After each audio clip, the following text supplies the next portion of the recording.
Hoy vamos a comenzar la sesión con la conferencia de María José Conchillo, que os voy a dar una breve presentación de su gran bagaje profesional.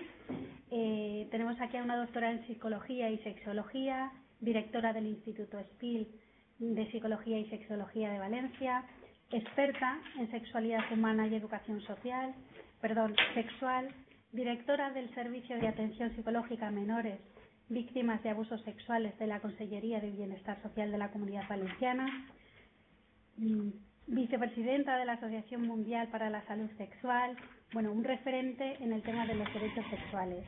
Y ya con esta pequeñita introducción os voy a dejar con ella, con las emociones positivas y el amor. Gracias. Muchísimas gracias, muy buenas tardes. Es un placer estar aquí en Calatayud. Me habían hablado maravillas, pero de verdad que ha superado todas mis expectativas, he de deciros.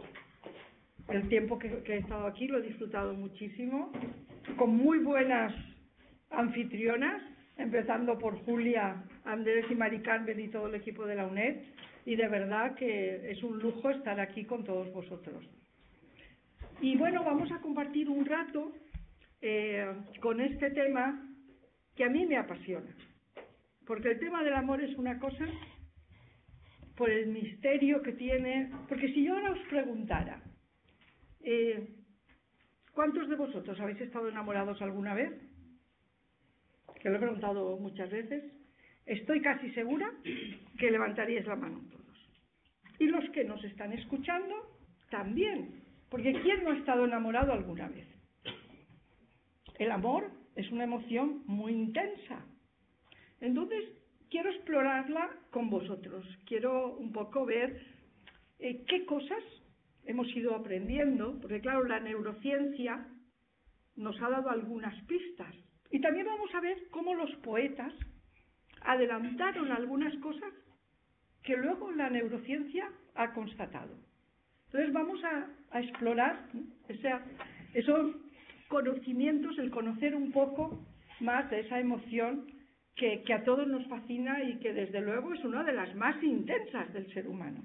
Por el amor se han perdido imperios. Por el amor mueve montañas, dicen. Nos vamos a centrar, porque hay muchos tipos de amor, entonces nos vamos a centrar más en lo que es el enamoramiento y también el amor, pero el amor de pareja, porque está el amor de madre. Para mí, la amistad, también, en la amistad también hay un componente muy importante de amor y a veces no somos conscientes. Es decir, el amor forma parte de toda nuestra vida. A veces solamente lo identificamos con el amor de pareja, ¿no? O con el amor pasión. Pero no, yo por ejemplo perdí a mi marido y me di cuenta cómo el amor de mis amigos, de mi familia, por supuesto, de mis hijos, pero también el amor de mis amigas y de mis amigos, pues me ayudaron mucho. Y hay muchas maneras de amar en esta vida, aunque como os digo nos vamos a centrar un poco más, porque claro, el tema ya es extenso en sí, en lo que supone el enamoramiento, el amor de pareja, y desde el punto de vista psicológico, psicobiológico, ¿qué pasa? ¿Qué nos está pasando cuando nos enamoramos? Entonces, ¿qué es el amor? Si decimos que es el amor, pues cada uno podría decir una cosa. Lo que está claro es que sabemos que la emoción amorosa es un estado que produce un aumento de endorfinas y que beneficia a la salud. Eso es verdad. Cuando estás enamorado, ¿os acordáis de la Vie en Rose, de la canción? Cuando estás enamorado todo lo ves un poco de color de rosa. Para el amor sale energía para lo que sea. Entonces, ¿por qué? Porque el amor moviliza las endorfinas. El amor es una emoción positiva. En la relación interpersonal, el amor requiere del otro. Y eso es importante, porque el amor es interacción. Yo amo a alguien, hay una interacción. Entonces hay un intercambio social y eso genera esa emoción compartida. Por eso es tan bonito, porque los humanos somos seres sociales Y los humanos disfrutamos del otro. Y el amor es como el sumo, ¿no? El sentir que quieres y sentirte querida es una emoción muy especial y muy positiva. Entonces, como os decía, estoy dando para atrás. Vale. Luego, igual que el resto de las emociones positivas, lo que sentimos no necesariamente es eterno, sobre todo el enamoramiento, y luego veremos cómo va cambiando. El amor pues puede ser fugaz, puede ser una emoción breve, puede ser una emoción duradera, puede tener, no, de hecho tiene, a veces va como a olas, sus subidas y bajadas, y hay que aprender a convivir con eso. Es decir, cuando un amor dura, de hecho los amores duraderos, los que hemos tenido el privilegio de tener un amor que ha durado, de sentirte enamorada durante años, pues ves que pues hay momentos en los que, y claro, la maravilla de la maravilla es cuando la pareja, cuando hay una sincronía, porque a veces en el amor también no siempre hay una sincronía, y eso los que hemos convivido en pareja, los que tenemos pareja lo sabes, de pronto tú te sientes más movilizado hacia la otra persona, y la otra persona pues en ese momento no está en el punto, o al revés. Pero cuando hay esa coincidencia, esa comunión espiritual amorosa es el sumo. Entonces, y a veces lo curioso del amor es que tú puedes sentir conexión hasta con una persona extraña. A mí lo que más me impacta, me llama la atención y me parece curiosísimo, es que de pronto hay alguien que por lo que sea te atrae. Y no necesariamente es el que más te conviene, esa es otra. Pero no sabes por qué. Eso todavía no lo sabemos. Bueno, pues se habla, se comenta de qué mueve la atracción. El tema de la atracción ya es un tema en sí increíble, porque se sienten atraídas unas personas hacia otras. Se sabe más de la pervivencia, de qué hace que ese primera atracción pueda durar más en el tiempo. Pero de esa atracción que tú de pronto estás, ¿qué voy a deciros?, en un estadio de fútbol o en un concierto y de pronto ves a una persona y te quedas mirándola y el resto de las personas como que desaparecen. ¿Sabéis? Lo de figura y fondo en psicología.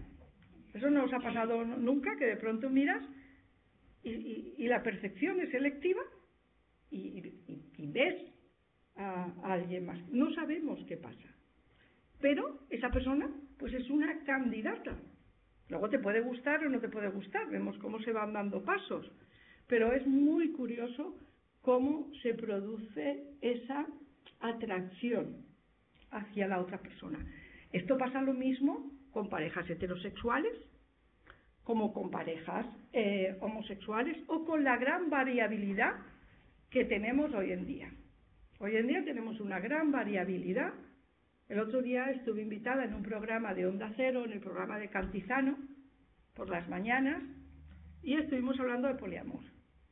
Que, por cierto, luego si quieres te puedo pasar el enlace, por si os apetece escucharlo. Y es verdad, porque me preguntaban, ¿qué es todo el poliamor? El poliamor ha existido toda la vida. Si ves, siempre ha habido personas que tienen pues un abanico más amplio, la verdad. Hay una gran diversidad. En este momento, desde mi punto de vista, hay una gran democratización, entre comillas, de las emociones. Porque si hacemos un análisis del amor, veremos que el amor, aunque es una emoción, tiene un componente también cultural importante. Entonces, ahora nos movemos en una mayor apertura donde el ideal amoroso no está centrado necesariamente, para muchas personas, en lo que es la pareja tradicional, de hombre, mujer, para tener hijos, en formar una familia. Ahora cada vez vemos que hay más personas que, bueno, pues se consideran o quieren explorar lo que es el poliamor. El poliamor sería una manera de vivir la emoción amorosa con compromiso. Ellos dicen, no, lo que pasa es que nosotros entendemos que el amor no tiene por qué ceñirse a una persona, sino que puede ser más abierto.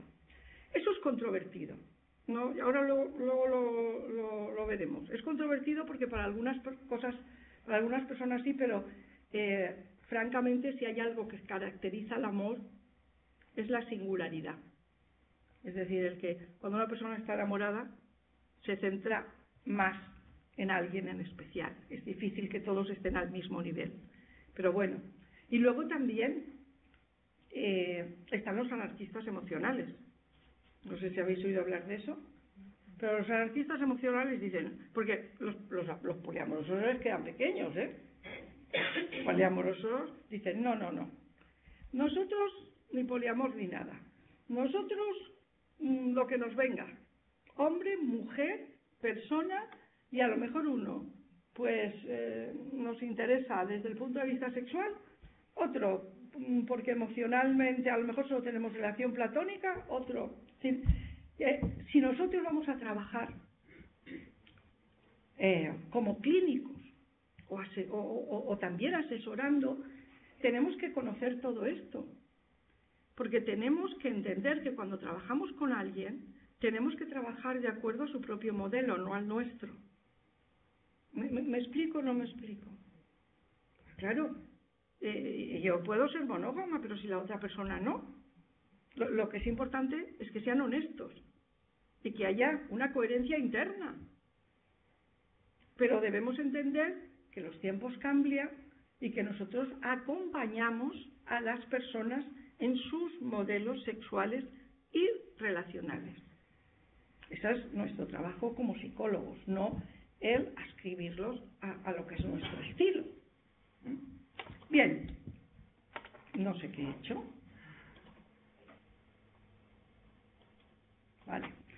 Helen Fisher es una antropóloga que lleva muchos años estudiando el amor. Y entonces ella habla, podéis encontrar bastante de ella en internet. Y os sugiero, creo que tengo ahí el dato, pero si no lo sugiero, tiene bueno, luego lo cuento porque está en alguna diapositiva. Entonces, Helen Fisher dice, vamos a ver.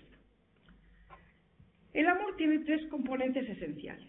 Uno es el sexo, que tiene que ver con el anhelo físico, y que evolutivamente ella hace una perspectiva más sociobiológica, en el sentido de qué supone el amor para la especie, entendiendo que como especie nuestros comportamientos tienen un sentido que está relacionado con la supervivencia de la especie. Entonces dice, vamos a ver, el amor tiene 3 componentes. Uno, el sexo, claro, porque el sexo tiene que ver tiene que ver con la gratificación sexual y con la reproducción, pero también está el enamoramiento, porque a través del enamoramiento seleccionamos la pareja.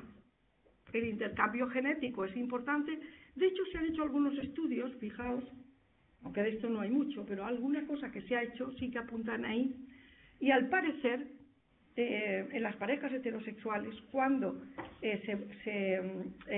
la selección de pareja tiene que ver con una complementariedad de genes, o mejor dicho, una diversidad, en el sentido que cuanto más diversa es una persona, genéticamente, por lo que sea, hay mayor atracción. Y luego tiene que ver con el apego, con la necesidad de estar con otra persona. ¿Por qué? Porque la especie humana tiene un proceso ontogenético muy largo.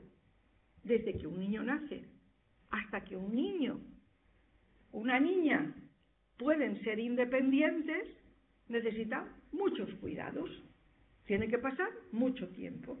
Entonces, como ese proceso ontogenético es tan largo, se supone que el apego, además el apego tiene que ver con la oxitocina, tiene que ver mucho que ver con la oxitocina, el apego lo que va a hacer es que la pareja se sienta unida y entre los dos puedan cuidar a esos niños, ¿eh? Eso es lo que Helen Fisher nos dice. Entonces ella dice, eso está relacionado con 3 sistemas emocionales que a la vez están asociados con unas hormonas determinadas. Por ejemplo, en la atracción sexual, en la que sencillamente es atracción sexual, es decir, lo que media la atracción sexual es la testosterona. El neurotransmisor, la hormona que moviliza la atracción sexual es la testosterona, eso lo sabemos. Mientras que en el amor romántico es la dopamina y la serotonina. Y en el apego sabemos que es la oxitocina y la vasopresina. Es decir, hay distintos sistemas que están relacionados con los componentes que el amor tiene. De manera que estos sistemas se han podido ir independizando. Entonces, eso nos ayudaría a explicar por qué los seres humanos pueden sentir simultáneamente. Hombre, lo ideal, lo que nosotros valoramos como ideal es que en una persona esté focalizado todo. Alguien porque sientas atracción, estés enamorado y tengas esa necesidad de vínculo, ¿no? Eso es como el ideal. Pero, bueno, los más jóvenes no, pero los que somos mayorcitos, la canción de Machín ya lo decía muy bien. La canción de Machín y muchas obras literarias como Fortunata y Jacinta y como muchas otras. Que la canción de Machín decía cómo se pueden querer 2 mujeres a la vez y no estar loco. Si leyerais la letra, si escucharais la canción, veríais como una está absolutamente focalizada a lo que es la atracción sexual y la otra el apego. Entonces son 2 modelos complementarios y él explica que no puede dejar a ninguna de las 2. En Fortunata y Jacinta pasa un poco lo mismo, y en muchas obras literarias vemos como y muchas mujeres. El otro día justo me contaba una amiga de una amiga suya, pues que además que me contaba el problema, es que fíjate, pues resulta que lleva ya años con su marido y ahora pues tenía un amante desde hace un tiempo. Entonces le decía, fíjate, es que es una barbaridad, porque también que está con su marido y encima trabajan juntos, porque tenían una gestoría, y ahora ¿qué necesidad tiene? Me decía ella, ¿qué necesidad tiene de ese lío con este hombre, que no sé qué, no sé cuántos? Y dice que no lo puede dejar, pero dice que su marido ya no le atrae, y claro, para la propia persona que lo siente también es un problema, porque es una complicación, ¿entendéis lo que quiero? Pero ahí se le ha movilizado la atracción sexual hacia alguien, pero sigue sintiendo apego por el marido. Y eso ocurre. Entender que no es solamente la cuestión económica, porque a veces dicen, no lo deja por comodidad. No, porque esa persona tiene apego hacia ella, es una persona en la que confía, es una persona a la que le tiene cariño. ¿Comprendéis lo que quiero decir? Que a veces estas cosas no son tan sencillas. Y no son tan sencillas por eso, por los componentes del amor. Porque si se disocian, es difícil reconciliarlos. Claro, si por el otro sientes apego, tal, entonces es más fácil, porque es cambiar uno por otro. Pero si está disociado, ahí es complicado y las personas lo pasan mal. Os lo digo porque en consulta pues a veces te vienen con esas dificultades y con ese sufrimiento. Stenberg también hace una propuesta de lo que es el triángulo del amor, y él dice, la teoría de la triangulación, que es, si veis, es un poquito parecido a lo que Helen Fisher dice. Él dice, para que el amor sea pleno, debe tener 3 componentes esenciales. La intimidad, que podríamos decir que es un poco como el amor, como como lo que nos dice Helen del amor, la pasión, que sería la atracción sexual, y el compromiso, que tiene que ver con el apego. Entonces él dice, ese sería el amor perfecto, por llamarlo así, el amor de completud, ¿no? Que las personas se sienten, pero, y bueno, también eso puede estar en distinta medida, y no siempre se encuentra en todo el mundo. Estamos hablando de teorías. Es decir, a lo mejor una pareja pues debe tener... Y depende.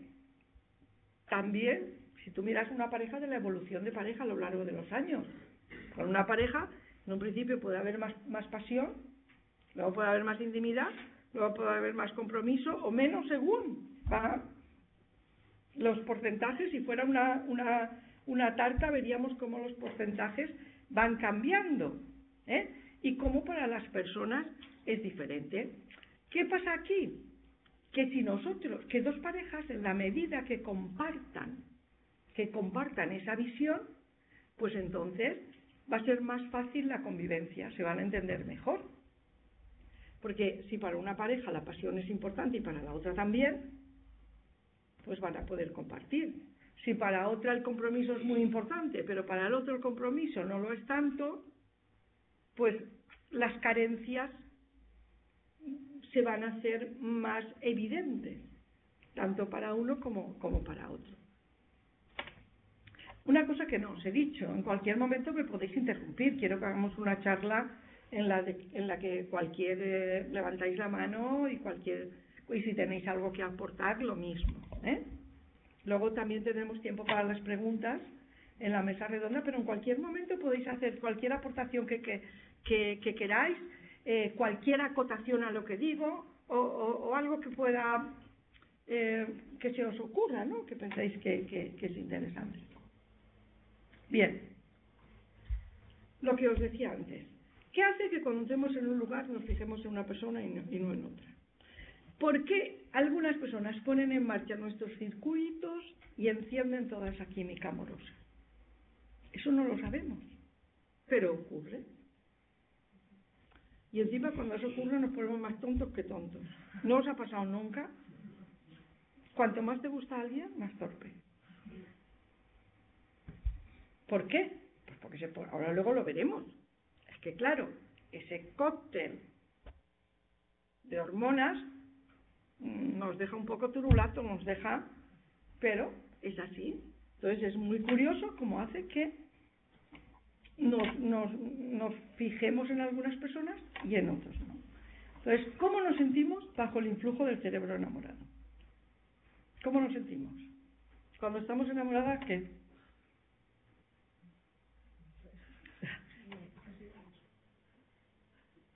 Hay cosas que ocurren, luego las veremos, pero me gustaría que comentáramos algunas. ¿Tenemos por ahí algún micro? A ver, ¿qué cosas pasan?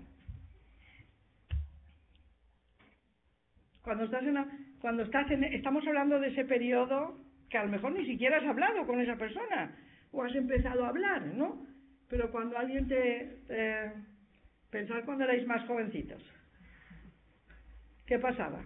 Te sientes feliz, ilusionado, ¿Te sientes feliz? Ilusionado, con emociones fuertes, incluso que no puedes controlar. No sé, yo ahora me estoy acordando un periodo de enamoramiento muy reciente mío, que es cuando nació mi nieto. Y yo le decía a mi marido, estoy enamorada otra vez. Porque para mí fue un sentimiento nuevo y indescriptible, de verdad. Y solamente lo podía describir diciendo eso. Estoy enamorada otra vez. Sí. Eso es muy importante. Habéis visto que antes decía que el enamoramiento vuelve. Más cosas. Estás pensando todo el rato. Eso es muy bueno también y luego lo veremos. Estás pensando todo el rato en la persona, en lo que le has dicho, en lo que te ha dicho, tal. Los pensamientos recurrentes, invasivos incluso, están súper presentes. Tengo una amiga que está haciendo oposiciones y hay un chico que le gusta y le digo, y bueno, está muy centrada, y le digo, chica, pues sal con él, ¿sabes que me ha escrito tal? Y le digo, hombre, pues vete. Me dice, no, porque es que si salgo con él, luego estoy 2 o 3 días que ya no sirvo para nada.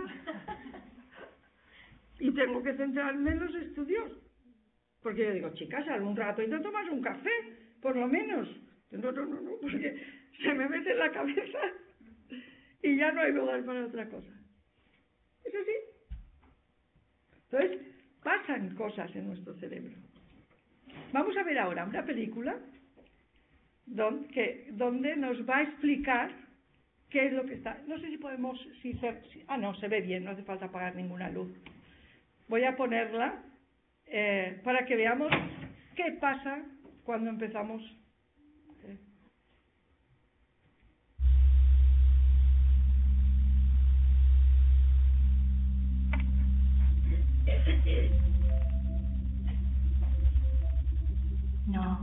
No, por favor, que recoja las cartas y nos suba. Siempre la misma historia. Estoy tranquila, todo en orden, hasta que aparece él. Entonces, algo dentro de mi cuerpo se dispara. Son como señales inconscientes, pero presentes. Y tan presentes. Si se diera cuenta de todos los mensajes que le estoy enviando involuntariamente, no quiero ni pensarlo.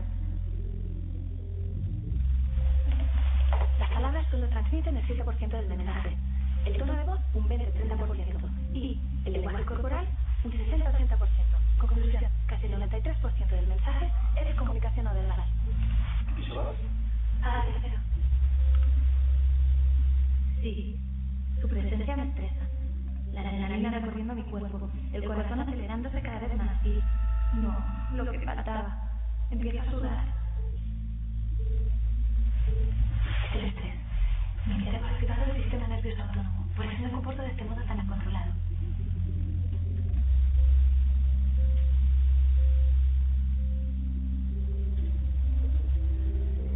Un carro de moto. Pero qué tonterías digo. ¿Vas en moto? Que siga en moto. Pero vamos, qué vergüenza, por favor. ¿Cómo puedo llegar a decir estas tonterías? Que no me mire ahora que tengo mucho madre. Ahora no. ¿Por qué? El rubor es una reacción involuntaria. En esos minutos las sanguíneas de la cara ya se han dilatado para reaccionar. Dicen que se activan en una situación de alerta. De aquí que necesitemos más oxígeno en la cabeza. Para pensar. Aunque también dicen que el rubor es una mezcla extraña entre vergüenza y ganas de despertar. Vamos, con estos colores os aseguro que no paso desapercibida.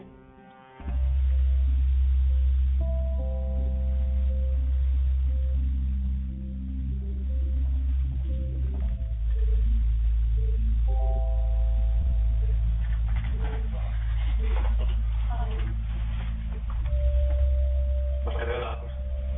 Sí. ¿Sí que está lleno? Bueno, ¿Sí? vale. Ya, ¿qué pasa?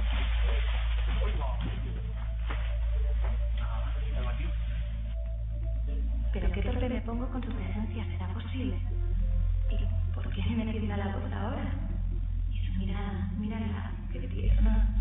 Y mírame, qué nerviosa estoy. Otra vez el estrés me está jugando una mala pasada.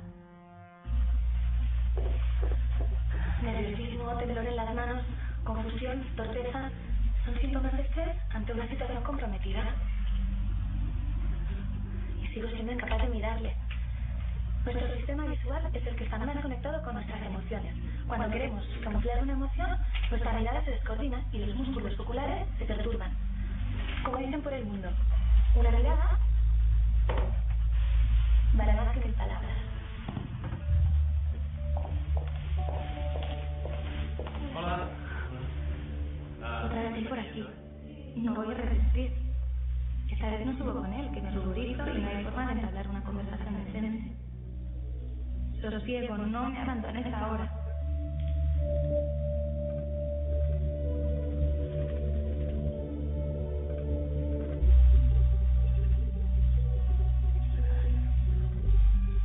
Se están dilatando las pupilas.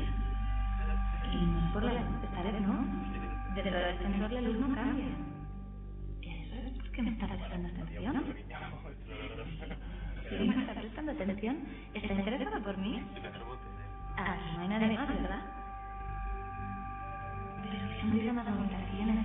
Y sincera no es la típica falsa. Mira cómo se le levantan las mejillas y los músculos auriculares de los labios bien tensos. Me mira a los ojos, mirada franca y directa. Y qué linda las patas de gallo tiene. Yo me estoy enamorando. Y él, ¿por qué me mira así?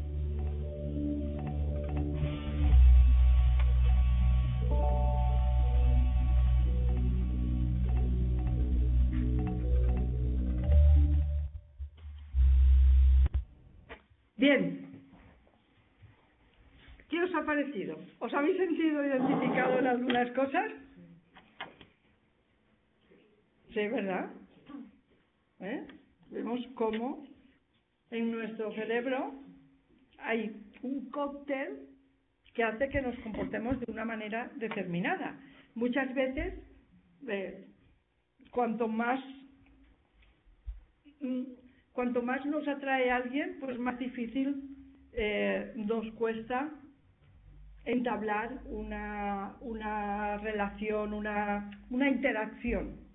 Lo de las pupilas sí que es un tema muy interesante, pero a mí lo que me parece muy curioso de las pupilas es que desde hace ya siglos las damas utilizaban belladona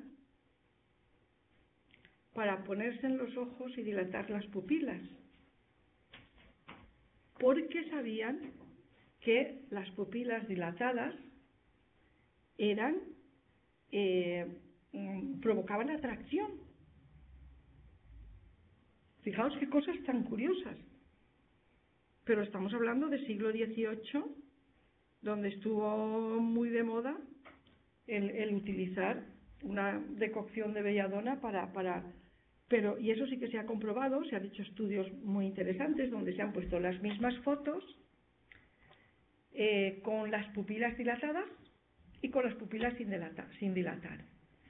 Y se ha escogido como más atractivas a la foto de la misma persona que tenía las pupilas dilatadas. ¿Sí? No sabemos por qué, porque yo a veces he querido, de verdad he querido, pero debe ser algo inconsciente, porque a veces he querido, ya que lo sabes, digo, voy a prestar atención a ver si se ve la dilatación de las pupilas. Nunca he conseguido fijarme mucho, ¿sabes? O a lo mejor en ese momento se te va de la cabeza. Pero lo que quiero decir es que sí que es algo que está estudiado. Es decir, que la dilatación de las pupilas es un indicador de interés de la otra persona por ti. Es un buen indicador. Además, es un indicador muy difícil de controlar porque es algo psicobiológico que la otra persona no controla. Así que ya lo sabéis. Si sois capaces de detectarlo, sabéis que si a alguien se le dilatan las pupilas cuando está con vosotros, es porque tiene interés. Bien, como el amor ha llenado tantas páginas, hay tanto escrito sobre el amor, se le ha asociado con la locura de amor. Ortega y Gasset, el filósofo, decía: locura, feliz o triste, pero locura. Y es verdad que se hacen muchas cosas locas. ¿Habéis hecho alguna vez alguna locura por amor? A ver, que levante la mano. Locura puede ser cualquier cosa. Que levante la mano el que haya hecho alguna locura por amor.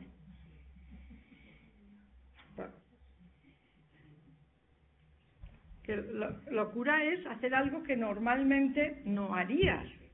O sea, que normalmente no harías, como por ejemplo, cogerte un autobús y hacer 400 kilómetros y de ida y vuelta, y verlo y hacer 400, a lo mejor hasta ni con la certeza de que lo vas a ver, que ya es el colmo.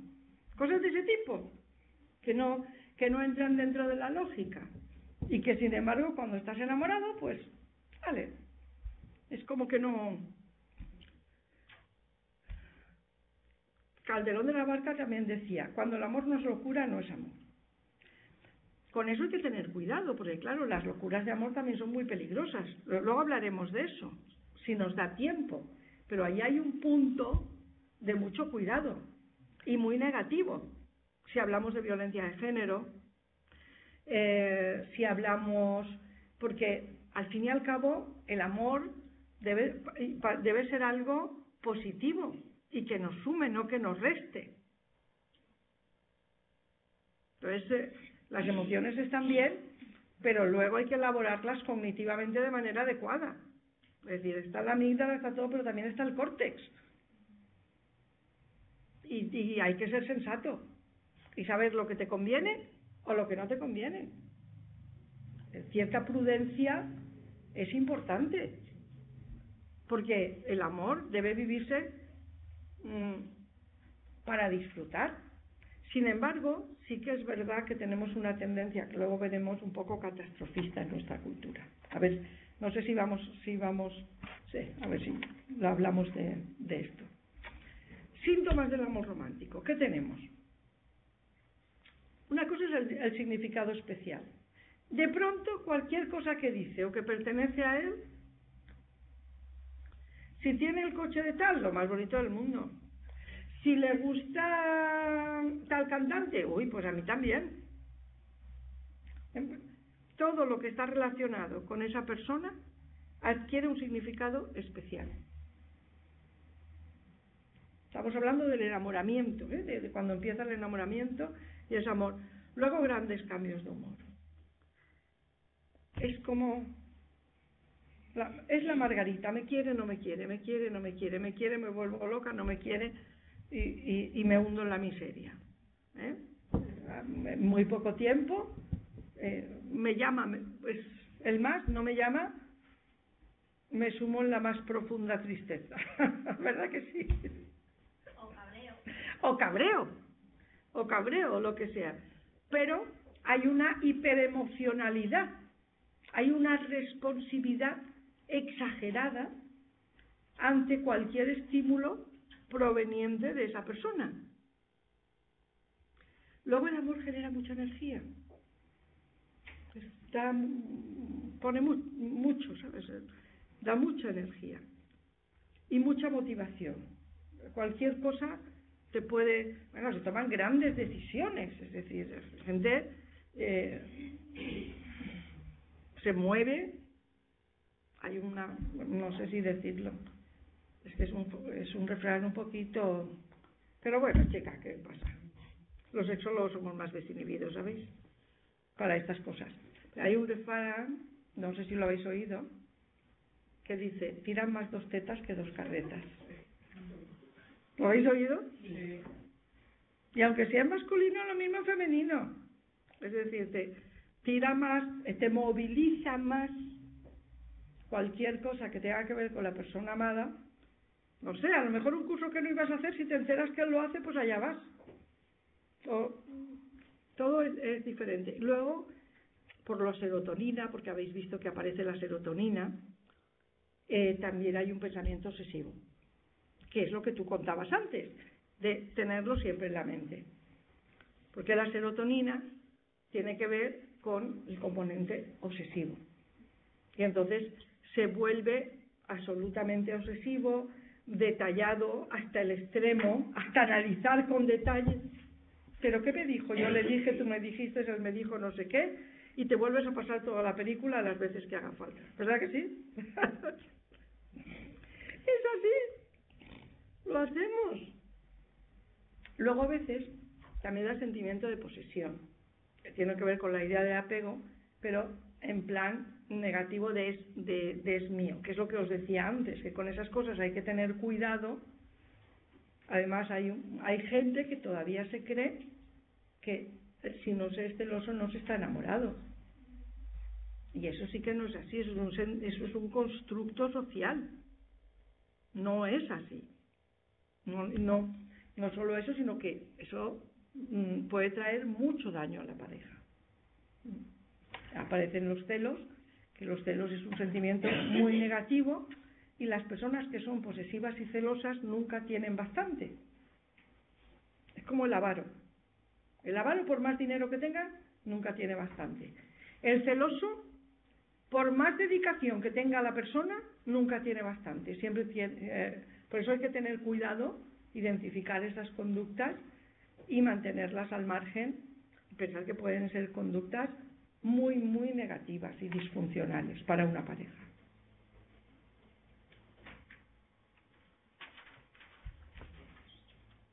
Veis que Helen Fisher, cuando hablaba del cerebro enamorado, nos decía, es que en realidad nuestro cerebro ha evolucionado para maximizar la reproducción.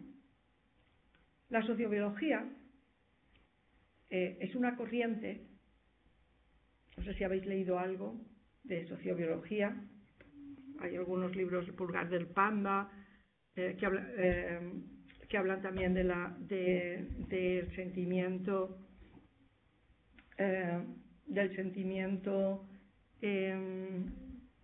altruismo y el significado del altruismo. Entonces, la sociobiología, lo voy a hacer un poco caricaturizado porque tenemos muy poquito tiempo, la sociología lo que dice, vamos a ver, si al fin y al cabo los humanos, ¿qué somos?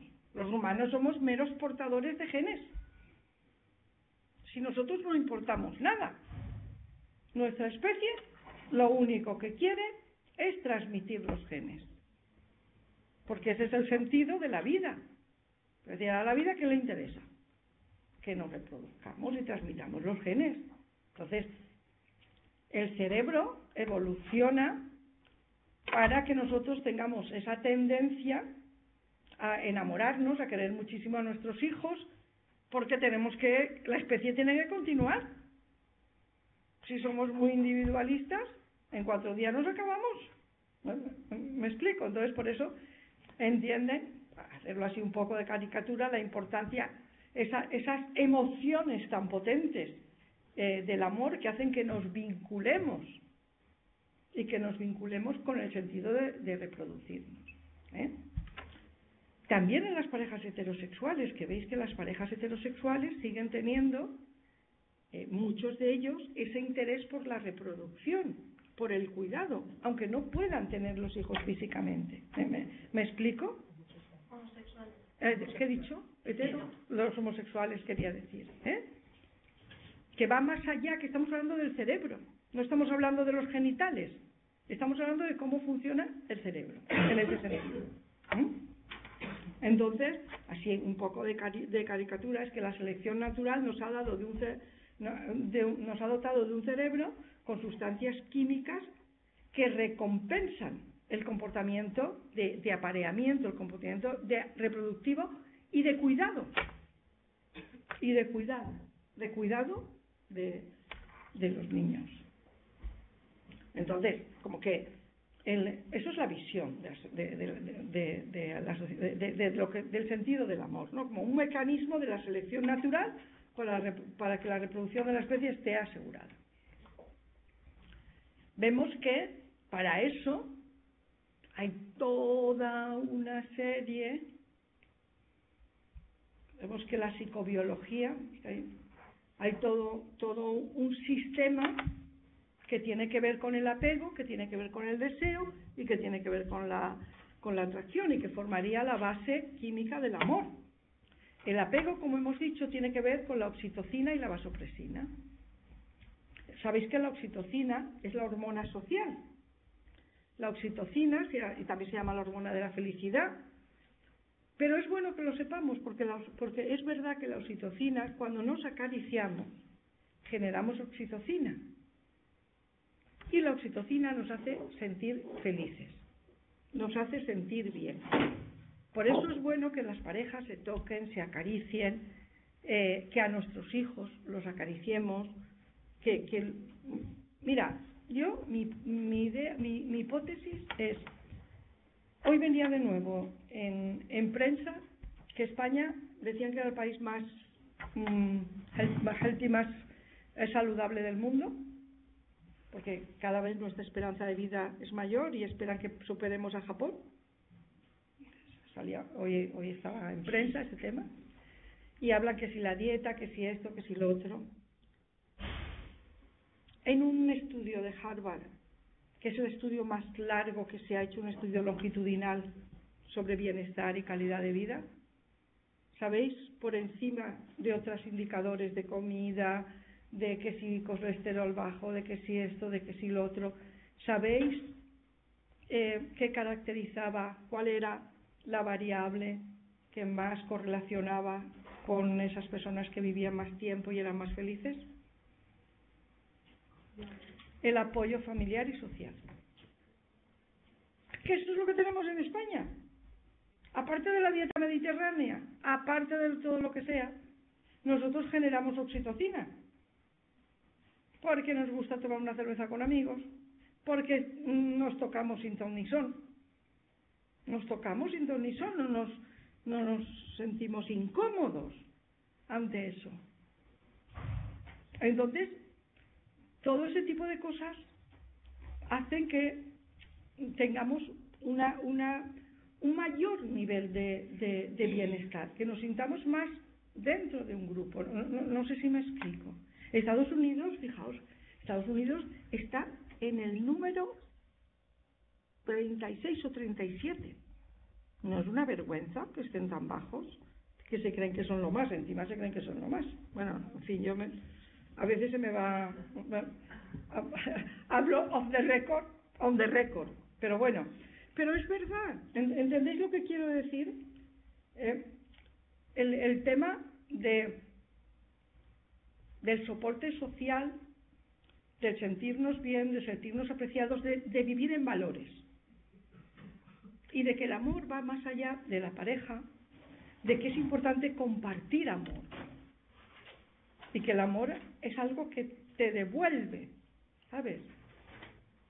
Después, el deseo sexual. Sabemos que la testosterona y los estrógenos son importantes, sobre todo la testosterona, especialmente en el deseo sexual, tanto para hombres como para mujeres. La testosterona sería la hormona del deseo. Cuando hay unos niveles muy bajos de testosterona, puede haber problemas de deseo sexual. Y luego, en lo que es la atracción, la dopamina, ahí vemos que hay toda una serie de neurotransmisores que tienen que ver, como hemos visto con la película. La dopamina es la hormona de la felicidad. La dopamina comparte el sistema dopaminérgico de nuestro cerebro, es el sistema de recompensa, lo sabéis, está en el sistema de recompensa. Por eso, incluso se ha hablado de que los males de amores, porque ¿quién no ha pasado males de amores? Todos hemos pasado, todos nos han dejado alguna vez, todos hemos dejado. La vida es complicada, lo que tiene. Entonces, a veces se propone, y a mí no me parece mala idea, tratar el desamor, porque hay que aprender a afrontar el desamor. Yo creo que en esta vida hay que tirarse a la piscina. Si te la pega, pues mira, mala suerte, te la has pegado. Pero hay que aprender a vivir, hay que aprender a amar y hay que aprender a desamar, porque eso nos puede pasar a cualquiera. Y porque te hayan dejado una vez no quiere decir que vas a dejar de... Porque al final nos metemos en una urna, claro, es decir, si no siento ni padezco, pero las emociones son las que son. Pues cuando vienen buenas las disfrutas y cuando vienen malas las afrontas. No hay más, es la vida. Más vale. Como decía una señora, recuerdo una vez en una conversación muy mayor, pues yo prefiero haber amado, aunque luego me hayan dejado, que no haber pasado por esa emoción. ¿Que me han dejado? Pues mala suerte, pero que me quiten lo bailado. Porque si no, al final vives en una urna, ¿no? Entonces, a veces se propone el trabajar el desamor como se trabajan las adicciones. Porque realmente tiene mucho sentido. Porque una persona, cuando vive el desamor, sigue con los pensamientos obsesivos. De hecho, sabéis que sigue queriendo ver a la otra, sigue estando dependiendo de la otra y buscándolo y teniendo ese síndrome de abstinencia, como se tiene en temas de adicción. Entonces, y son temas delicados. Ahí si habláramos del tema de violencia de género, es que yo creo, para mí, este tema es esencial. La gente tendría que conocer qué pasa en nuestro cerebro. Necesitamos más educación sentimental, llamarlo como... Ayer lo hablaba con Andrés, estábamos paseando y decíamos, qué pena, pero los jóvenes necesitarían más apoyo, necesitarían enseñanza para la vida. Educar no es solo instruir en algunas materias. Eso, yo siempre he dicho, y además, y os lo repito, que los conocimientos de la sexología están infrautilizados. Los psicólogos tenemos que trabajar más en divulgar todo lo que sabemos. La psicología va mucho más allá de la atención clínica. La psicología es la base del desarrollo personal y social. Llevo muchos años trabajando en esto, creo firmemente, de hecho cada vez me siento más activista del tema, porque creo que es fundamental y creo que los psicólogos tenemos que enfocarnos en psicología comunitaria, en psicología en la educación, para que la gente aprenda a vivir mejor, porque tenemos conocimientos que pueden hacer, por ejemplo, siempre he pensado que sería maravilloso hacer, igual que la Iglesia, que mira qué espabilada estuvo en eso, hacía los cursillos prematrimoniales, con otro sentido. Hombre, perdóname, que los psicólogos sabemos mucho de convivencia, de relaciones, de enamoramiento, de amor, de expectativas. ¿No sería sensato que trabajáramos con los jóvenes y que en las universidades se trabajara para la convivencia? Para aprender a manejar unas emociones por las que vamos a pasar. Porque la mayoría de la gente, casi el 100% de la gente, se enamora y sufre, interfiere en su vida. Muchas veces, con resultados que pueden ser muy graves. Hay gente que se ha suicidado por amor. Y sin llegar a esos extremos, hay gente que ha sufrido mucho. Y sufre mucho. Entonces ahí los psicólogos tenemos mucho que aportar. Mucho. Me parece un trabajo súper bonito. Tenemos que trabajar en promoción de la salud psicológica, porque con eso podríamos ayudar mucho. Porque pensar, yo que he trabajado en terapia de pareja y he trabajado mucho, pensar que las separaciones y los divorcios tienen un coste personal, familiar y social muy potente, y que los divorcios son necesarios. Que la gente no tiene por qué estar vinculada si no quiere estar vinculada.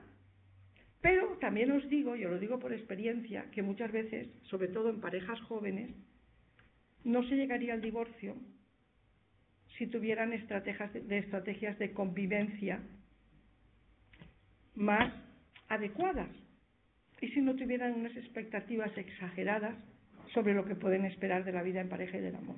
¿Me explico o no me explico? Y a mí a veces me ha dado una pena, porque los que vienen a ti, pues más o menos puedes, pero ver gente que ya llega con unos extremos que dices, es que esta pareja no tendría que haberse separado. ¿Comprendéis? Porque realmente son desencuentros que se pueden resolver y que si se hubieran trabajado de manera preventiva ni se hubiera llegado aquí. Y luego, en las separaciones lo mismo. Oye, las separaciones llegan, pues hay que hacerlas de la manera más inteligente posible. Es una persona con la que has convivido. Cualquier persona que ha pasado por tu vida, lo que hay que hacer es separarse adecuadamente. Muchos de los problemas que hay en violencia de género, los hombres tienen una visión muy distorsionada de lo que supone estar enamorado, y las mujeres también, creando un vínculo muy destructivo. Entonces tenemos que trabajar mucho en esa línea. Bien, siguiendo con el cerebro enamorado, vemos que una de las sustancias que producimos cuando nos quedamos fascinados por alguien, cuando esa persona nos moviliza, es la feniletilamina. La feniletilamina es un precursor de la dopamina. Hemos comentado antes que la dopamina era la de la felicidad, la que nos hacía sentir eufóricos, ¿no? Cuando estamos así subiditos de tono, la dopamina está funcionando, ¿eh? Tenemos un chute de dopamina, ¿eh? A veces está bien decir, necesito un chute de dopamina. Fijaos, y esto es una curiosidad, la feniletilamina, ¿sabéis que es un compuesto que también está en el chocolate? Por eso yo soy adicta. Yo soy adicta al chocolate. Pero ¿veis que siempre se ha relacionado el chocolate, los bombones con el amor, con tal, con cual? Pues qué curioso. Es que a mí eso me parece súper curioso, ¿eh? Entonces, un poquito de chocolate parece que se da algo. Pues el chocolate es que tiene feniletilamina, que es lo que pasa con el cerebro enamorado. Entonces, como os decía, el amor libera dopamina, serotonina y oxitocina. Por eso nos sentimos llenos de energía y la percepción de la vida, pues como decíamos antes, la vida rosa, la vida color de rosa. Lo que pasa es que al cabo de un tiempo, lo mismo que pasa con el consumo de drogas, hablábamos de que el sistema dopaminérgico lo comparte el enamoramiento y las adicciones. ¿Qué pasa? Que al cabo de un tiempo se llega a la habituación, porque es que si no, no podíamos vivir, perdóname. Es que no, eso no es funcional. No puedes vivir toda la vida con ese, por el amor de Dios. No, luego ya vienen cosas más serenas, vienen momentos gratos y que luego puede haber piquitos, pero un poquito más serenos. Sí, claro. Yo creo que a veces es por esto, por lo que a veces las rupturas, yo creo que vienen porque a veces no saben que viene la... Efectivamente, sí.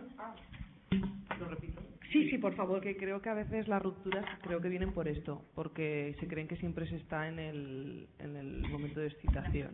Totalmente de acuerdo. Y además es muy importante, como os decía antes, es que me parece fundamental y que esto tendría que trabajarse un montón con los jóvenes, ¿no? Que tendríamos que dar cursos específicos de enamoramiento, amor y convivencia, porque eso es esencial. Entonces, lo que dices tiene toda la razón. La gente tiene unas expectativas exageradas y cuando llega la habituación se quedan adictos al chute emocional que supone el primer encuentro. Aunque fíjate, te voy a decir otra cosa. Eso al principio pasa. Pero llega un momento, Alberoni escribió un libro, pues sería por los años 80, que se llamaba Enamoramiento y Amor.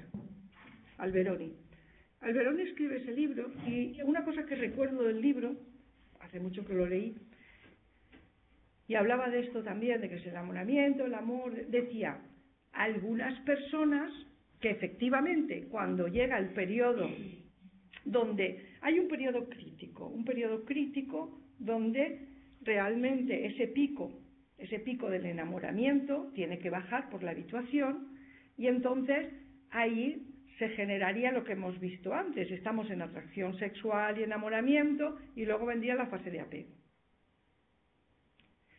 El paso ahí es, si se produce el apego, llega la oxitocina, llega el apego, entonces si vamos ahí, se llegaría a lo que se llama el amor, lo que llamamos amor, que no es el pico del enamoramiento, sino es ya el amor más sereno. Alberoni decía, mucha gente busca ese chute, no ese enamoramiento, hasta que se dan cuenta de que tanto te puedes habituar igualmente, de que es igual de aburrido, no sé si utilizaba la palabra aburrido, pero tan rutinario, el amor, una vez ha pasado ese pico, cómo buscar enamoramientos consecutivos que al fin y al cabo tienen las mismas pautas. Y eso es verdad, yo lo he podido comprobar con algunos pacientes y algunas personas. ¿Me explico? Que al principio yo soy libre, y luego te dicen, uy, qué pereza me da, pues siempre es lo mismo. ¿Entendéis lo que quiero? Aunque, curioso, porque aunque la persona sea nueva, eso es muy interesante. La persona es nueva, pero la habituación a la novedad también existe, aunque se cambie la persona. ¿Me explico o no me explico? ¿Lo comprendéis? Es lo mismo. El que sale a cazar, llega un momento en el que se aburre de salir de cazar, ¿no? O la que sale a cazar.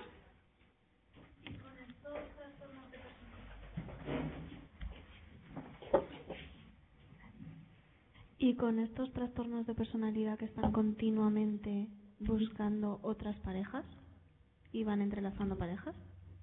Bueno, vamos a ver.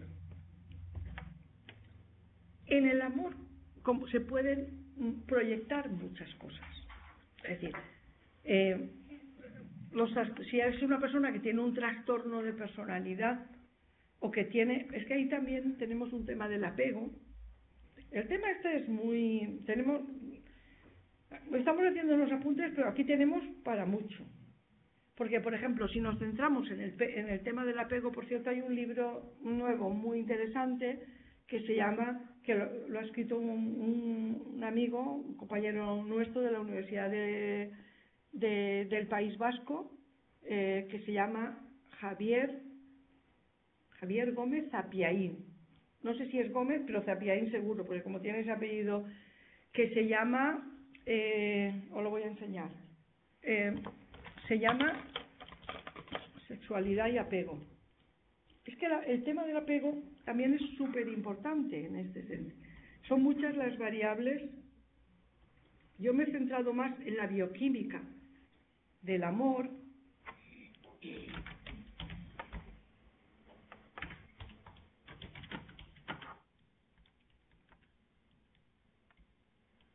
Pero este tema del apego ya por sí...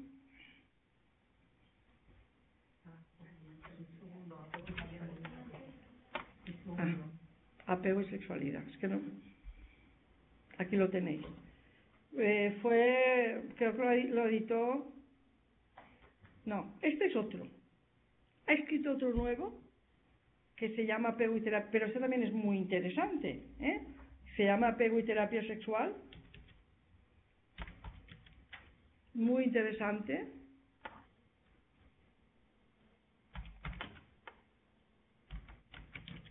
Porque es que el año pasado me lo dio porque coincidimos.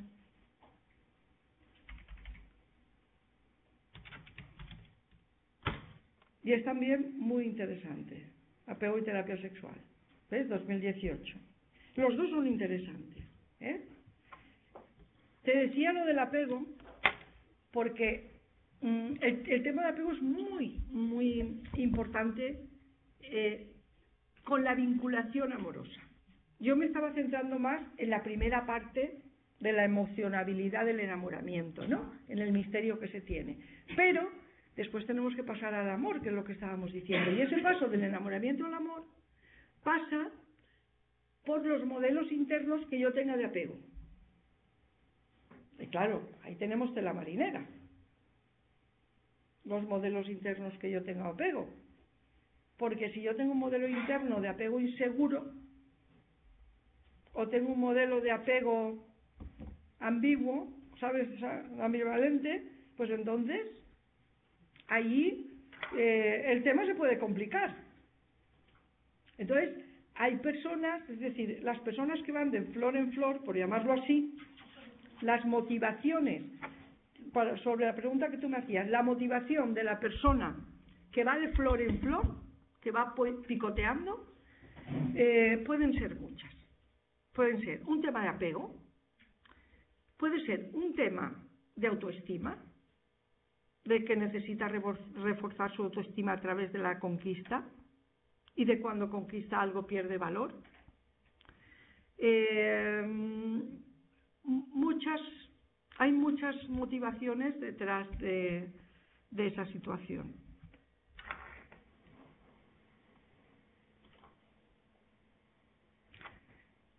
Lo que decíamos antes, cuando la cascada química desciende, muchas personas lo interpretan como pérdida de amor. Cuando lo que pasa es que los receptores neuronales se han acostumbrado a ese el cerebro siempre busca el equilibrio. Es normal, nuestro cerebro busca el equilibrio. Entonces, desde el punto de vista bioquímico, el periodo del enamoramiento es un desequilibrio. Hay que entenderlo así. Entonces hay una tendencia al equilibrio. Cuando esa tendencia al equilibrio, como decimos, pues hay gente que dice ya no siento lo mismo, y como tú decías y planteabas muy bien, hay gente que dice ya no siento lo mismo. Claro, pero es que no tienes que sentir lo mismo.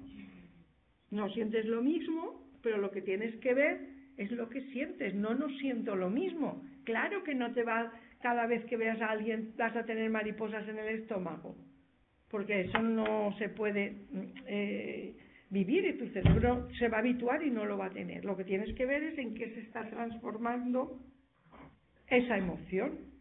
Y entonces ahí empiezas a valorar. Estoy a gusto con esa persona, tiene que ver con el apego. Tengo ganas de estar con ella, la echo de menos. Su intimidad me resulta grata. Aparecen otras cosas, que es lo que se va transformando en amor, y que es una emoción preciosa.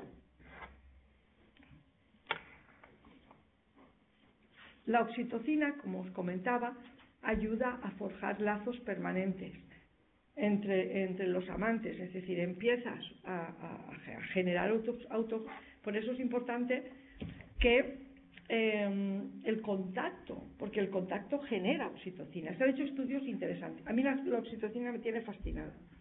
Bueno, yo escribí psicobiología. Mi tesis doctoral tiene un nombre muy raro, era psicofarmacología, la de efectos del flumacenil en la conducta agonista de los ratones. Entonces estudié la conducta social de los ratones.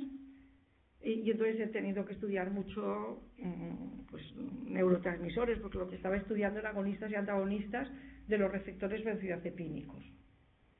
Entonces me interesa mucho todos los neurotransmisores, todo lo que tiene que ver con conducta y con emociones. Entonces, ¿qué pasa? Que la oxitocina, ya os digo que me tiene fascinada. La oxitocina, como os decía, es la hormona social. También se genera la oxitocina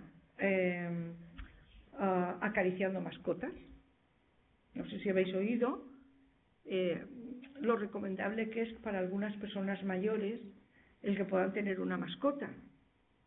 Mi madre, yo le sugerí que tuviera, aunque tengo alergia a los gatos, y a veces no siempre lo paso bien, pero para mí era más importante que tuviera una mascota, porque está demostrado que el contacto con la mascota, incluso la mirada, que ya es más, sin tocar con la mascota, genera oxitocina. Y la oxitocina, como os digo, es una hormona importante para nuestro bienestar.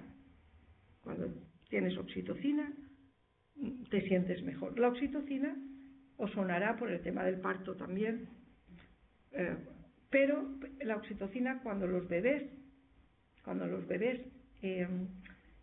chupan el pezón de la madre cuando están mamando, esa succión genera oxitocina. Es una hormona muy interesante, porque mirad lo que os digo, dar de mamar es muy pesado. Aquí podemos hacer lo bonito y lo que quieras, pero dar de mamar es un rollo, y estar pendiente de un niño que te requiere las 24 horas del día es muy rollo. Y si encima te han hecho una cesárea, cuando el niño mama, sabéis que como la oxitocina lo que hace es producir contracciones uterinas, que por eso provoca el parto, y es bueno porque el útero vuelve a su lugar, pero los dolores, si has tenido una cesárea, son terribles. Os lo digo porque lo he pasado, he tenido 2 cesáreas, tú también, terrible, te quieres morir. Y sin embargo, La oxitocina, ¿qué es lo que hace? Vincula a la madre con el bebé. Tiene ese efecto de vinculación, de apego de la madre con el niño. Y hace que el niño te parezca encantador, aunque veas las estrellas. ¿Tú querías Que también está relacionada con el sueño y la comida, ¿no? La oxitocina está relacionada con muchas, por ejemplo, con la satisfacción en la comida. Con la satisfacción es una hormona que nos da satisfacción, que se puede generar de muchas maneras. Hemos estado tomando unos vinitos, pues ahí hemos generado oxitocina, una buena conversación. Es verdad, es una hormona muy social y que tiene que ver mucho con sentirnos bien, y que en la pareja establece ese vínculo. Por eso es importante el roce con la pareja, esa mirada, ¿no? Es estar en contacto, porque es la hormona del apego, el abrazar, el sentirnos, abrazar con quien estemos cómodos. Tampoco vamos a ir abrazando de manera indiscriminada como esos que abrazamos por la calle, que a veces, que claro, como no se tocan, pues en algunos países sajones de pronto están, te regalo un abrazo. Yo digo, es que no me hace falta, porque yo los abrazos los tengo ¿entendéis lo que quiero decir? Que no me parece mal, que sean altruistas y quieran dar abrazos, pero que a nosotros en realidad no nos hace mucha falta, porque solemos tener abrazos. Es una pena que a mí eso siempre me ha impactado. Mira, yo veía las películas americanas y a mí me quedaba así, porque llegaba el hijo después de estar 2 años fuera y estaba ahí el padre, y llegaba a casa y decía, hola hijo, ¿cómo estás? Hola padre. A metro y medio de distancia. Yo decía, pero me daban ganas de abrazar la tele yo, de levantarme y decía, pero que acaba de llegar tu hijo, ¿qué haces? Entonces, eso es importante. Somos mamíferos. Nosotros somos mamíferos. Los humanos no somos mamíferos. ¿Qué pasa cuando tocas un gatito o un perrito? Que se te queda con la boquita abierta de tócame más. Y los monos que se pasan el día tocándose y expulgando. Es que somos así. Eso nos hace sentir bien. Y eso genera oxitocina. Entonces, a nuestros hijos, abrazos, los que hagan falta, a nuestra pareja, a nuestros amigos. De verdad, es muy bueno. Y la oxitocina previene muchos malestares. ¿Por qué previene la oxitocina? Porque rebaja el cortisol y las hormonas que tienen que ver con el estrés. Entonces, tengo una situación de estrés, de esto, del otro. Pues llega la oxitocina y entonces el cortisol me baja. Es decir, hay detrás un trasfondo bioquímico que da sentido a que me sienta bien o que me sienta peor. Por eso, cuando estamos mal, pues nos viene muy bien un abrazo. O cuando estamos estresados. Entonces no escatimemos los abrazos, ni con las parejas, ni con todos los demás, que a veces nos volvemos un poco más sequitos, ¿sabes? No sé, por reparo, por lo que sea. Luego los japoneses tienen unos problemas que para qué, y cada vez más porque es que no se tocan. Yo que he sido vicepresidenta de la Asociación Mundial de Salud Sexual, pues pensar que allí de todo el mundo, tenemos de todas las naciones. Y claro, también tienes que seguir el protocolo. También eso es así, porque si no, a nosotros nos ven un poquito invasores y eso tampoco puede ser. Es decir, tienes que... Pero es verdad que te da pena esa frialdad, porque no es bueno. No es saludable. Será cultural, pero no es saludable. Lo nuestro es mucho más saludable y tenemos que defenderlo.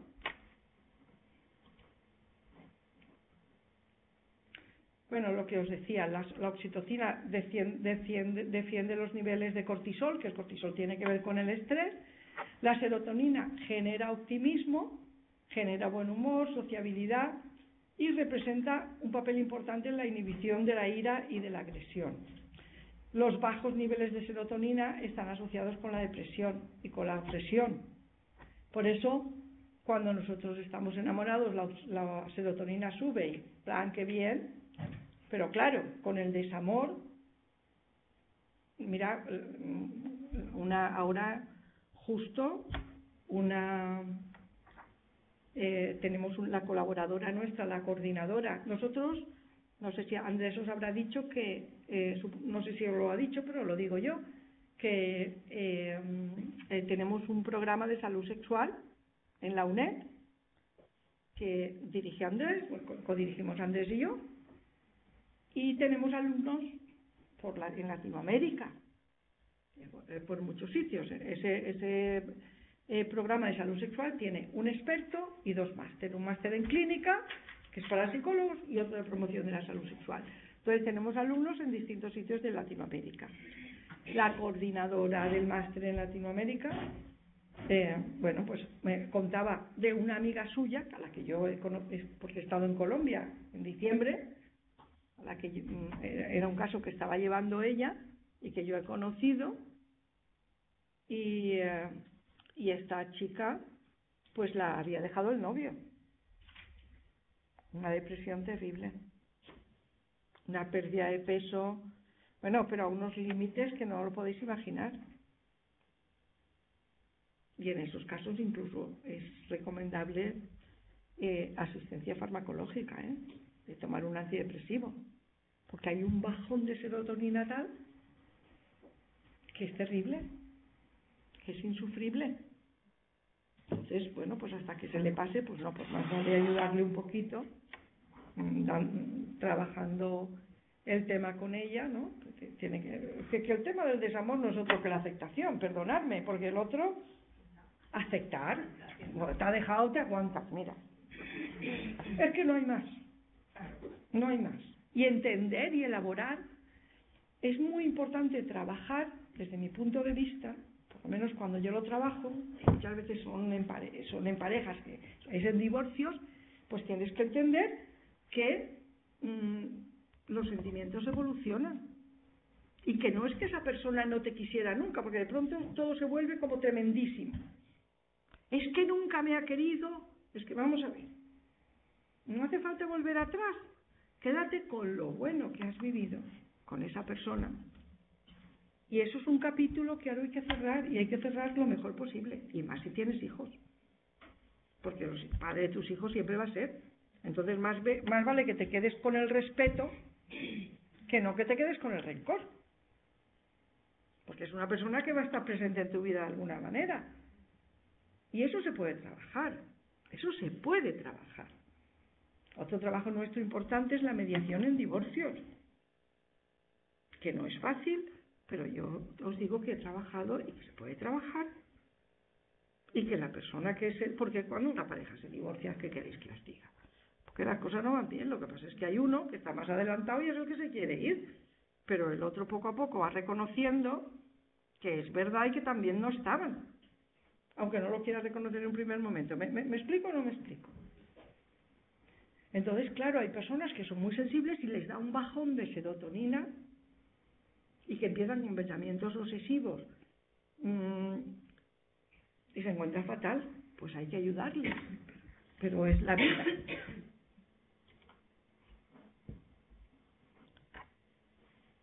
Las experiencias positivas y los pensamientos positivos aumentan los niveles de serotonina. Serotonina tiene que ver también con la felicidad, con el bienestar, pero todo eso nosotros podemos cultivarlo. Por eso cuando a una persona la han dejado o ha roto, porque os digo una cosa, que te dejen es fastidioso, pero dejar también, dejar también, porque si tú a esa persona le tienes un aprecio, pues también te duele dejarla, pero las cosas son lo que son. Entonces, cuando te dejan, tienes que trabajar para estar bien. Hay un momento, hay un momento de llorar, no pasa nada. Si llorar, los sentimientos son congruentes con lo que nos ocurre. Si a ti te dejan, pues lloras, sufres, lloras, tal. Pero también tienes que salir adelante, tienes que hacer algo por mejorar. Tienes que generar sensaciones positivas. La primera etapa, vale, duelo. Pero a partir de ahí es importante el buscar apoyos y el tú misma ir generando sentimientos positivos que te saquen adelante.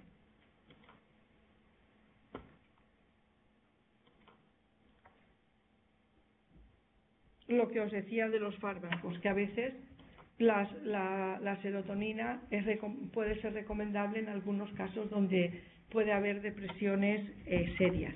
Aunque sean depresiones reactivas, pueden ayudarle a algunas personas. En muchos casos no. En muchos casos un apoyo psicológico bien elaborado, bien, es suficiente, ¿no?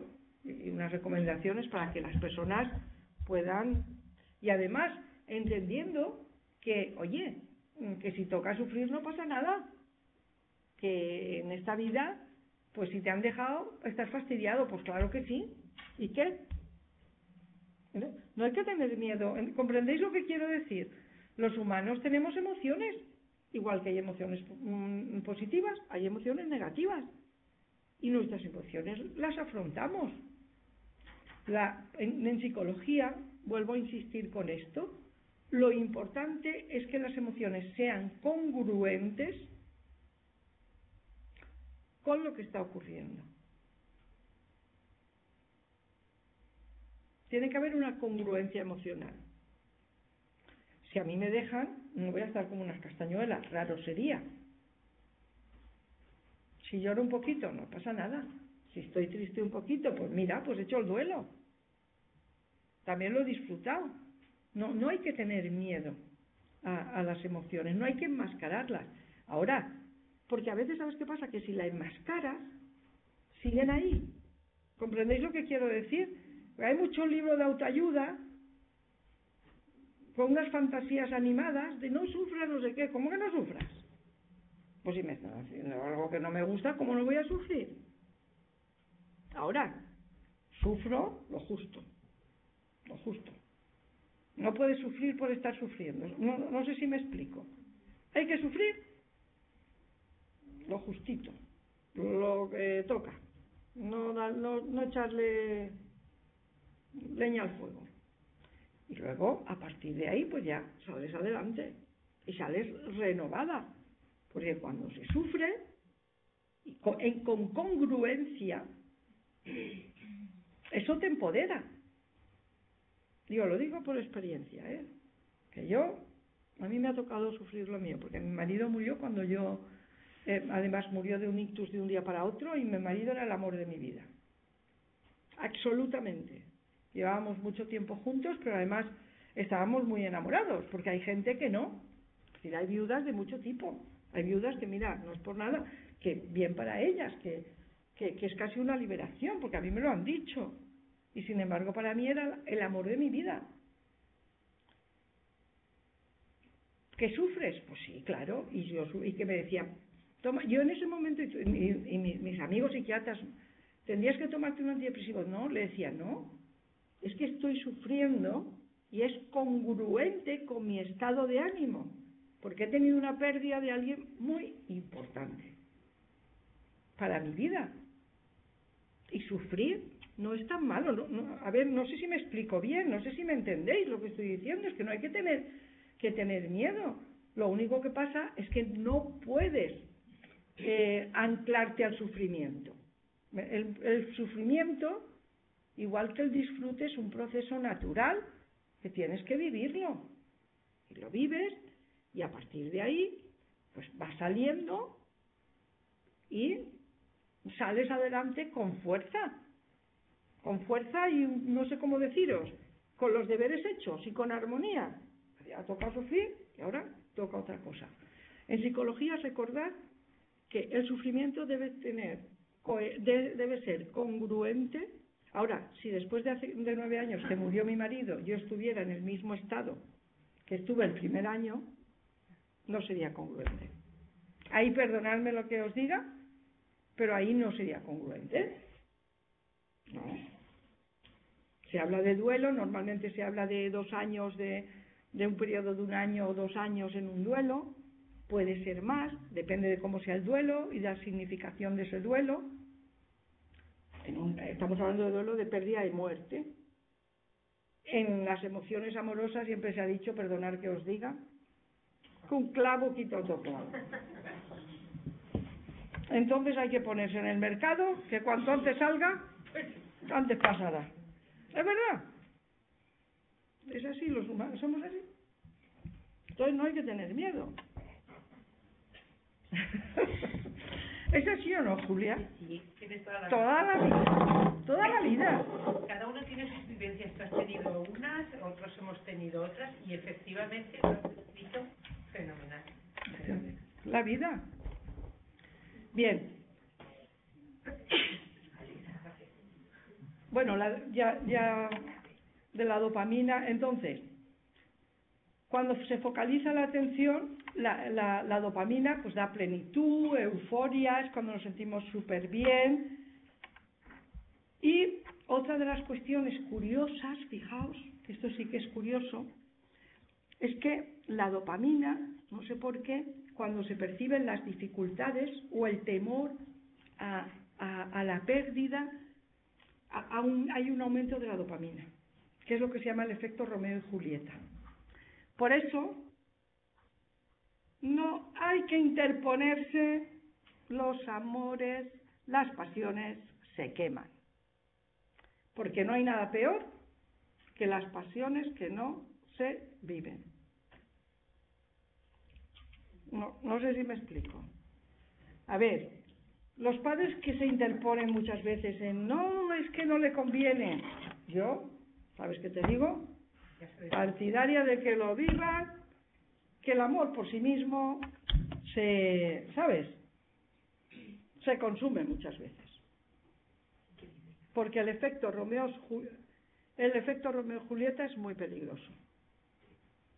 Y muchas veces intentando proteger, ahora, con cuidado, porque si es realmente una persona, estamos hablando de temas de violencia de género, estamos hablando de temas de drogas, pues hay que buscar ayuda profesional, incluso. Pero en la medida de lo posible que fluya, sobre todo cuando son muy jóvenes. Porque fácilmente puede dejar de tener importancia. Entonces hay que tener, si pasa una persona a un hijo o algo, pues tener pero delicadamente, ¿sabes? Llevar un seguimiento, porque no hay que buscar interferencias, porque los amantes son muy dados a fantasear y entonces se alían ante las dificultades. Eso es muy común. ¿Es el amor una adicción? Bueno, hay quien lo compara con una droga y dice, vamos a ver, en el amor hay, y lo hemos estado comentando antes, obsesión, pensamientos obsesivos, compulsión, ganas de verlo, distorsión de la realidad, dependencia física, a veces cambio de personalidad. Pues pasan cosas como si realmente estuvieras, no estás dentro de la realidad. Hay una distorsión de la realidad. Eso es un problema con el tema de violencia de género. Y luego hablaremos más de ahí. Porque las consecuencias, tanto para la mujer que se queda en esa relación, como para el hombre que es capaz de llegar a matar, vemos que ahí se tendría que trabajar más estos temas. Porque tenemos que buscar cuál es la génesis de la violencia de género. ¿Cuál es la génesis? ¿Qué está pasando? ¿Qué pasa con esas personas? Porque daos cuenta que muy inteligente no es. Daos cuenta que esos hombres matan y ellos mismos se suicidan o echan su vida a perder. Primero la matan a ella. Pero muchos ni siquiera intentan escaparse. ¿Entendéis lo que quiero decir? Ni siquiera lo hacen de una manera un poco loca. Sí, como que en qué momento una persona se puede convertir en un asesino. ¿Qué está pasando ahí? ¿Qué está pasando ahí? ¿En qué momento una persona está, además, focalizado, pensar que es alguien que normalmente no son seres antisociales? No podemos decir, no es justo decir que todos los asesinos tienen un componente psicopático, porque no es verdad, no lo es. Es como una especie de enajenación mental, producto de una distorsión amorosa. Porque realmente los temas pasan cuando para ellos hay una necesidad de fusión tal, de simbiosis tal, que no son capaces, ellos lo matan porque no son capaces de vivir sin ellas.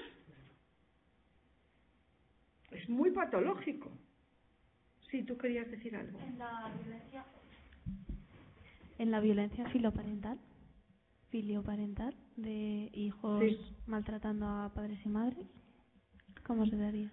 Mira, en la violencia filoparental, yo los casos que he visto algunos, ahí es que tenemos mucho tema y yo creo que la neurociencia nos va a dar pistas en un futuro. Yo en algunos casos que he visto hay algunas cuestiones que tienen que ver con cuestiones neurológicas,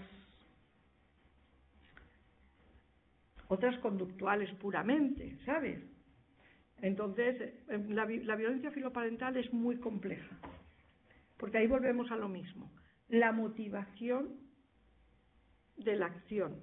En psicología lo que ocurre es que, desde mi punto de vista, es que muchas conductas, no podemos hacer un análisis conductual estrictamente, porque tenemos que ver de dónde viene la motivación de la conducta. ¿Me explico o no me explico? La violencia filoparental es muy variada, muy variada. Nos podemos encontrar desde el típico niño, que es un niño mimado, por llamarlo así, hasta casos en los que realmente hay trastornos de personalidad muy tempranos.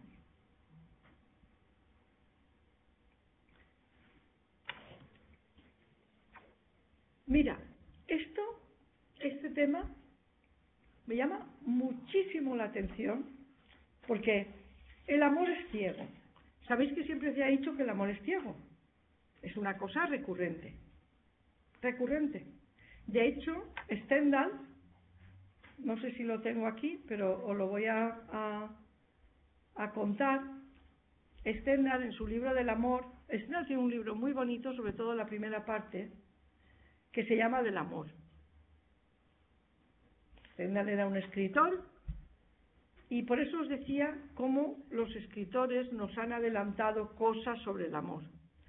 Stendhal hablaba de el efecto de la cristalización. Y él decía que cuando una persona se enamora, se produce el efecto de la cristalización. Y ponía el ejemplo de una rama seca. Él vivía en Salzburgo. Y entonces decía, tú pones una rama seca en una mina de Salzburgo y sacas la rama de allí recubierta de cristales que parecen brillantes. Pues el enamorado, cuando está enamorado, ve a su amor bajo el efecto de la cristalización. No es capaz de ver más allá, sino que lo ve adornado. Nosotros en psicología diríamos que el enamorado proyecta en su amor todo lo que él, a lo que él aspira como amor. ¿Me explico? Stendhal lo decía de una manera. Luego, lo que nos ha dicho la neurociencia, y es súper interesante, es que cuando nosotros nos enamoramos, y además se han hecho estudios de tomografía, ante la persona amada, nuestra amígdala se hace pequeña, se hace menos activa. La amígdala, para que os hagáis una idea, es el centro de alarma. como en la casa, la amígdala es el centro de alarma.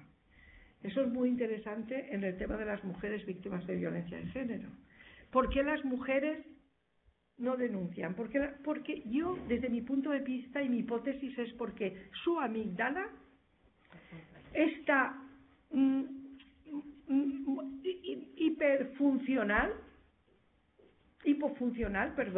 está hipofuncional, su amígdala no está funcionando bien y no perciben el peligro. Y eso tenemos que saberlo.